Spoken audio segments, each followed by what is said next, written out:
बाद समस्त सनातन धर्मियों ने स्नान कर लिया। वो पूर्णाहुति का नारियल होता था इस यज्ञ का, इस बार वही नहीं हो पाया है।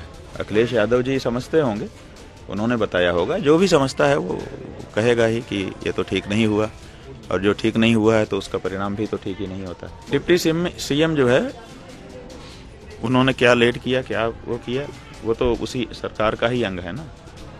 उनको हिम्मत करके आना चाहिए था। उन्होंने कहा कि हमें भेजा जाएगा तब हम आएंगे। इसका मतलब तुम्हारा कोई विवेक नहीं है। नमस्कार, मैं हूं उपासना और आप देख रहे हैं यूपी तक। शंकराचार्य अभिमुक्तेश्वरानंद ने बीते दिन माघ मेले से वापस लौटने का ऐलान किया और वो बिना स्नान किए ही माघ मेले से काशी वापस लौट गए। शंकराचार्य और प्रशासन के बीच करीब 11 दिन से स्नान को लेकर विवाद चल रहा था, जिसके बाद बीते दिन शंकराचार्य ने माघ मेले से वापस लौटने का फैसला किया।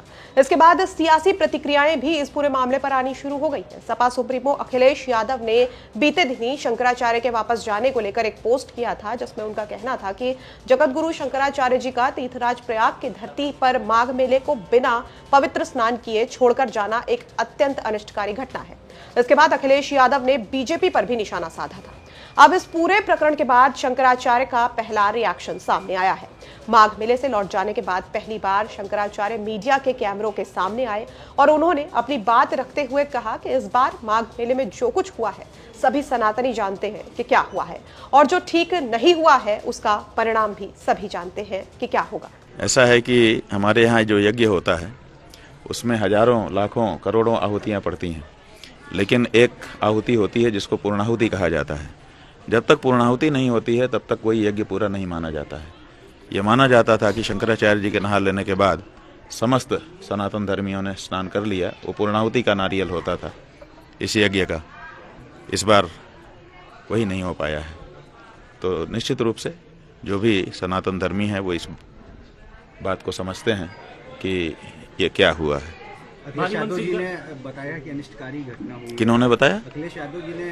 अखिलेश यादव जी समझते होंगे, उन्होंने बताया होगा। जो भी समझता है वो कहेगा ही कि ये तो ठीक नहीं हुआ, और जो ठीक नहीं हुआ है तो उसका परिणाम भी तो ठीक ही नहीं होता है। भारी मन से आप विदा हुए वहाँ से, स्वाभाविक है। इस तरीके की भी घटना होगी नहीं, कभी कल्पना भी नहीं की थी। ये तो कल्पना भी नहीं की थी, और विशेष करके इस तरह की घटना का होना अकल्पित था।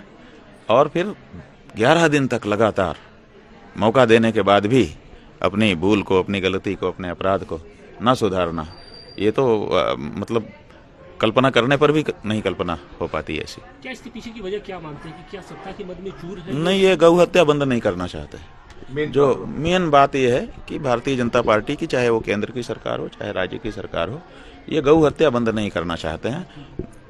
बस वो कहते हैं कि ये बात तेजी से उठा रहे हैं, इनकी बात को दबाओ, गौ हत्या बंदी की बात ना करे जाए। डिप्टी सीएम क्या लेट कर दिए आप तक अपना निवेदन? डिप्टी सीएम जो है, उन्होंने क्या लेट किया, क्या वो किया, वो तो उसी सरकार का ही अंग है ना।